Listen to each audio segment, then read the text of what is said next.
Hi mga Jai, this is it. Og bago ra ko na human og simba ganiha, mga alas 2 ko niya sa simbahan before ko mo proceed sa among balay. So, nakipos ako sa kong kaugalingon kay moadto kog abrisa kay tungod mall show and they celebrated araw ng Davao. So kaganina mga Jai sa simbahan is nakasandal ko. So karon kay moadto man tag mall og mutan-aw man ta nila Roro Madrid and Julian Ward ug mga uban pang mga artista syempre mag sapatos ta kay expected yun nga magtindog ta dito para dili magsakit ang atong ang tiil. And nagsakay na ko og tricycle. Pagkahuman is nasakay na pug og jeep bali mga isag oras ug tunga before ta makaabot dito sa Abrisa.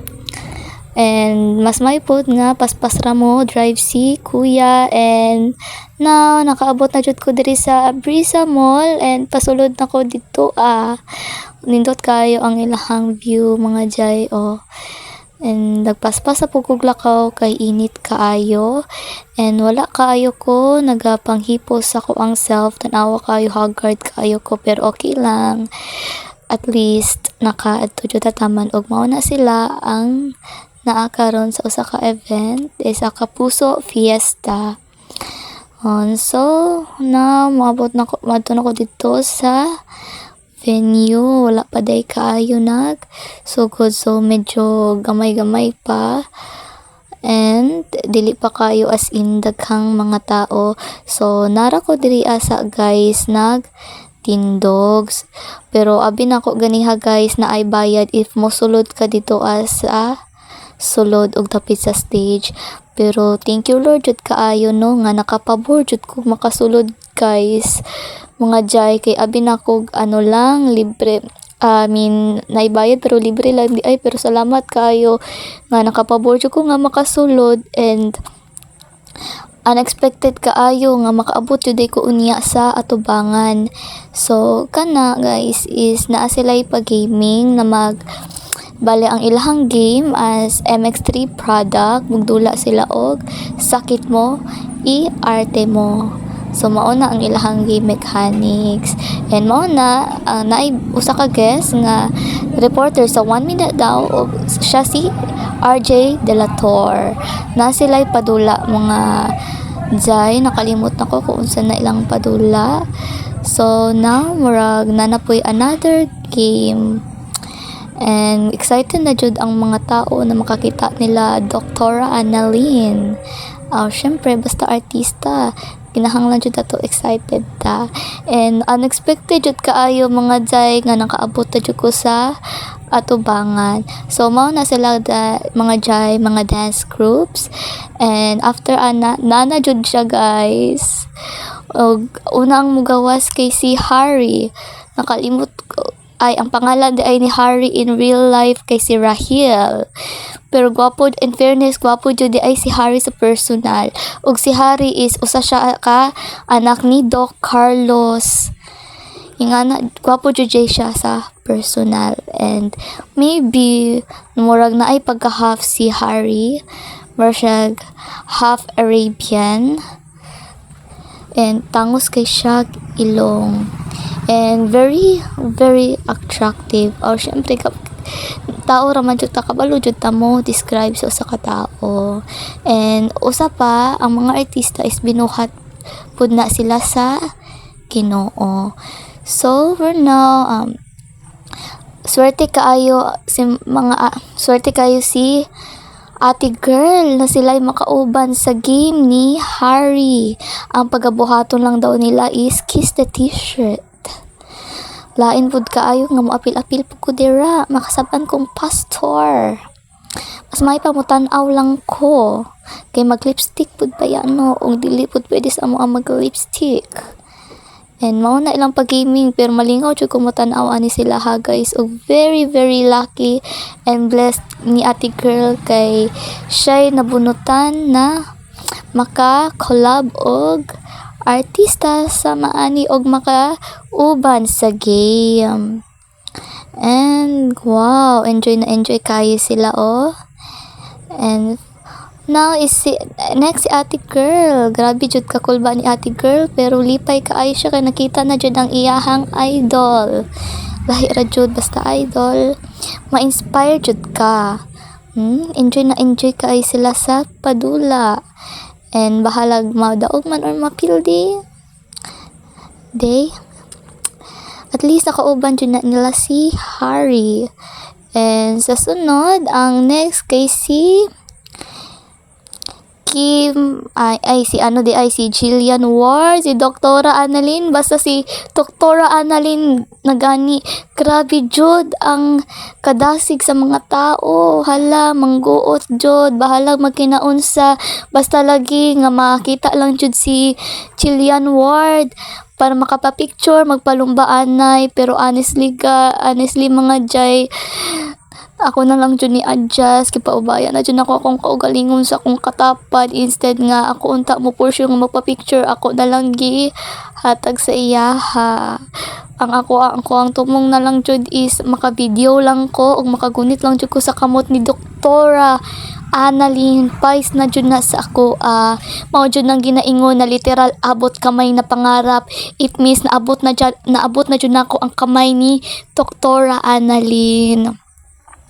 So of course, grabe jud ang ka-enjoy, basta nakita na jud na nila ilahang idol. And honestly jud, and in fairness, guwapa jud kaayo sa personal si Jillian Ward, and talented kaayo, o ganahan ko sa iyang body shape. And mao na nagano na jud ang mga tao. O si ate girl, gusto daw siya, mga daw siya autograph kay Jillian. Kaswerte po dito na sa kilid, dali po sila makagunit. And kini pagpalumbaan na jud, magpaunahay. Pero sa ko alang, okay ra, at least maka-video lang, fights na jud na sa ko. So, paanohay na lang jud na ani, pero at least kamot fights na jud. They are so very happy na enjoy jud sila sa event. And daghan jud ay kaayo di ay fans si Jillian, daghan siya mga fans nga mga Dabawenyak, and ka-bless po ni baby. And for nag-ano na po na siya, nag-remind and nag-advertise or sama na siya nga abangan, and padayon lang daw ta sa pagtanaw sa abot kamay na pangarap. Ato daw subaybayan kung unsa na jud daw tong pakitabo nga palabas, kung makabalo na ba jud daw si Harry, kung unsa daw gibuhat sa iyang papa. Grabe jud ka mga tao, grabe jud ilang syagit. And worth it po ilang kasyagit kay gina-notice po na sila ni Jillian. And Jillian is the most beautiful voice, dili lang po siya gwapa, kundi na po siya talent sa pagkanta ug pagsayaw. It looks like nga naapod na sila, it looks like nga siya jud doctor pod in real life. And so on birthday man ay ni Rahil ni Harry karong adlaw, so gina-celebrate na lang pod ang birthday ni Harry sa stage, and kaming tanan maki-celebrate na lang pod. And nagkanta mi sayog happy birthday Harry, and enjoy jud tanan ang mga Dabawenya. And of course, grabe jud ang ilahang the moves.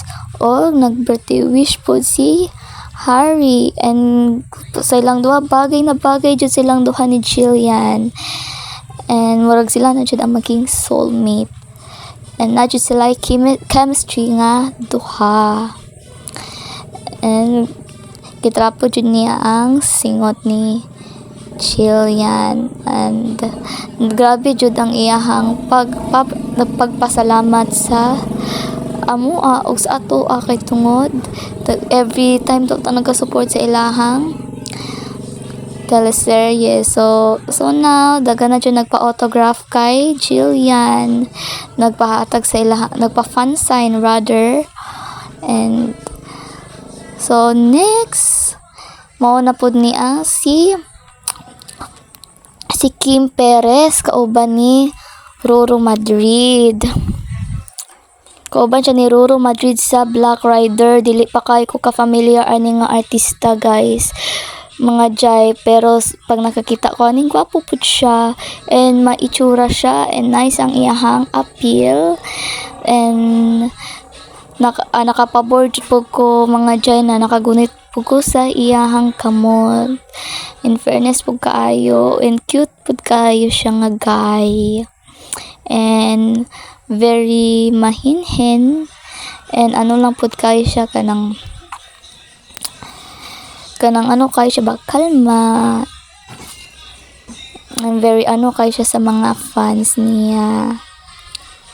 Ginakilig pod ang mga girls sa iyaha and grabe pod ang iyang pagpasalamat sa pagsubaybay sa ilang teleserye na Black Rider. Hala, paduol na jud siya mga jay. Kaswerte po na po ko sa iyang atubangan and in fairness nakagunita po ko sa iyang kamot. And swerte po si ate girl no nakapapicture po sa iyaha. And now ang sunod na pud ani kay si Roro Madrid, ang bida sa Black Rider. O mga jay, ito tinuod lang mga jay, ikapila na siya diri nag-visit sa Davao. Pero first time din ako siya nakakita sa iya in personal. Kuwapo jud kayo siya ga mga jay. Sorry guys, nagiubo ko kay tungod bugnaw kaayo ganiha ang venue. Very ano jud siya guys, so nagpakilig siya sa iyang mga fans. Pero ako gikilig ko gamay. Excuse guys, ako ang ubo. Kinag-inom magud ko pineapple ganiha sa Jollibee. Grabe ka tamis. Na grabe jud ka enjoy and grabe jud ka exciting and nadyo ko nakita ganiha guys nga nihilak si ate girl kinakita na jud ni ang pinaka-crush niya nga si Roro ug pati na ang katong bata ganiha. Grabe na jud ang lipay sa bataa kay naka-picture na pud siya ganiha kay Roro kay idol lagi niya kay Black Rider lagi. So ano guys, mga jay ganiha pa ko sige ano pud nga Roro pagatubang po pero sige lang, okay lang. There's a proof nga naka-video jud. And grabe jud ang iyang katawa jud nice jud ang dimple niya. Nag heart sign na lang ko para dili na kayo mangguot. Fights na pud kaayo nga gipansin po ni Roro ako ang heart sign and fights na pud na nakagunit na ko sa iyahang kamot. Syempre bugnaw, syempre kamot ra gihapon and grabe jud ka enjoy ang mga Davaoenyo and taga jud ma-inspire ani na gusto pud sila mo artista para uban jud na ilahang ini idolo na artista, diba? Pero keep it up lang mga jay, kung nasa inyo gusto maging celebrity, keep it up and be faithful lang tayo, no? Grabe jud ang pagdumog sa fan and ayan dara na jud nga time nga nakagunit ko sa iyang kamot and grab he is thankful food kinakakita siya sa amo as a fan. Yes, hapit na jud mahuman, so mauto mga jay human na jud ang event. Medyo gikapoy na ko dira og haggard gihapon and worth it ang singot. At least na enjoy man ganiha. So mao ni hapit ko ganiya sa Jollibee para mag-order sa panihapon kay gutom na jud kaayo. Taas kayo ang pila mga jay kay gipanggutom na pud ning taga ang atang dito og nitindog dito so taas kayo ang linya. Medyo nagkutoy akong tiyan dira so thank you Lord na na-serve na dyan akong pagkaon and so far nabusog today tataman and here's my outfit until now ug mo po na akong outfit kaniya sa simbahan And so fun, mugawas na ko o magpauli na ko. Nindot today ni diri picturean ining gabi lalot na sa Lenophile tayo kasi mahilig tayo sa gabi at mahilig tayong magpicture sa mga moon. Yes, there are fountain lights. Ganahan jud kay kumutan ani kay mga jay kinindot kaayo sa mata.